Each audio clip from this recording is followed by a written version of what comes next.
Ice కింద dark circles అనేవి వస్తూ ఉంటాయి. సో, అవి ఎందుకు వస్తాయంటే మనం టైమ్ టు టైమ్ స్లీప్ చేయనప్పుడు వస్తాయి అండ్ సరిగ్గా వాటర్ తీసుకోకపోయినా వస్తాయన్నమాట.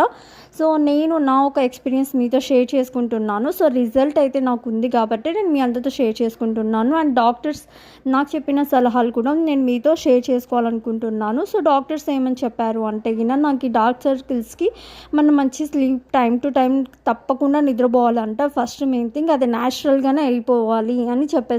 దానికి ట్రీట్మెంట్ అయితే ఏది లేదు అని చెప్పారు. అండ్ నేనొచ్చేసి డాక్టర్‌కి చెప్పాను. నేను ఒక రోలర్ అయితే యూజ్ చేస్తున్నాను. అది బావుంటుందా అని అడిగాను. సో, తనైతే చెప్పారు, "ఆ! ఓకే అండి. బానే ఉంటుంది. బట్ టైమ్ టు టైమ్" ఆ ఒక్క టిప్పే చెప్పారండి. టైమ్ టు టైమే దానికి ట్రీట్మెంట్ అని చెప్పారు. అది న్యాచురల్‌గానే ఆ ఒక డార్క్ సర్కిల్స్ అనేవి వెళ్ళిపోవాలని చెప్పేశారు. సో, నేను ఓకే అని చెప్పాను. సో, ఓకే అని చెప్పేసి నేను ఒక ప్రోడక్ట్ అయితే ఆన్‌లైన్‌లో కొనడం అయితే జరిగింది. నేను ఈ యొక్క ప్రోడక్ట్‌ని నియర్‌గా 1 మంత్ నుంచేమో